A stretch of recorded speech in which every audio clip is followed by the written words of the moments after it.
बिस्मिल्लाहिर्रहमानिर्रहीम। अस्सलाम वालेकुम व्यूअर्स, आज की इस वीडियो में हम section 262 of Pakistan penal code को डिस्कस करेंगे।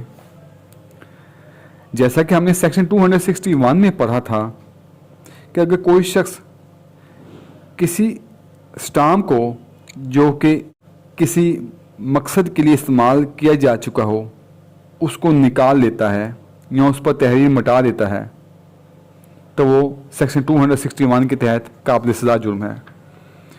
इसी तरह सेक्शन 262 में बयान किया गया है कि अगर कोई शख्स किसी ऐसे इस्तेमाल शुदा स्टाम्प को, यानी कि ऐसा स्टाम्प जो कि पहले इस्तेमाल शुदा हो, उसको दोबारा इस्तेमाल करता है तो ऐसी सूरत में ऐसे शख्स को इस सेक्शन के तहत सज़ा दी जाएगी।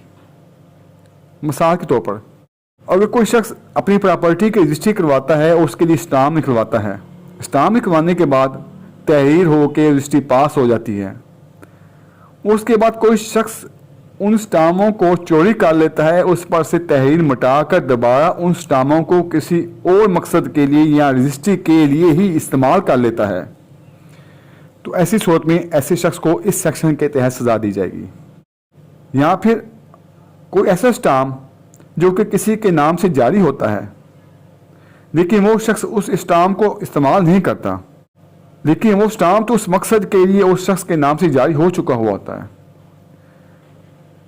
उसके बाद वो शख्स उस स्टाम्प को खुद ही मिटाकर उसको किसी और के नाम से जारी करके और किसी और मकसद के लिए इस्तेमाल कर लेता है तो फिर भी ऐसे शख्स को इस सेक्शन यानी कि सेक्शन 262 के तहत ही सज़ा दी जाएगी।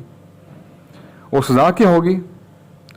इसको सज़ा या तो सादा सज़ा दी जा सकती है या कैद बामुशक्कत दी जा सकती है जिसकी मियाद 2 साल तक हो सकती है, या फिर जुर्माना आयद किया जाएगा, या फिर दोनों सज़ाएं दी जाएंगी। व्यूअर्स, वीडियो देखने का बहुत शुक्रिया। अगर आप पाकिस्तान पीनल कोड से मुतालिक मेरी दूसरी वीडियोस देखना चाहें तो आप मेरे चैनल पे मौजूद पाकिस्तान पीनल कोड के नाम से प्लेलिस्ट को वॉच कर सकते हैं, जिसका लिंक मैं इस वीडियो की डिस्क्रिप्शन में भी दे दूंगा।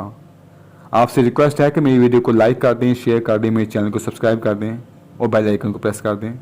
अल्लाह हाफिज़।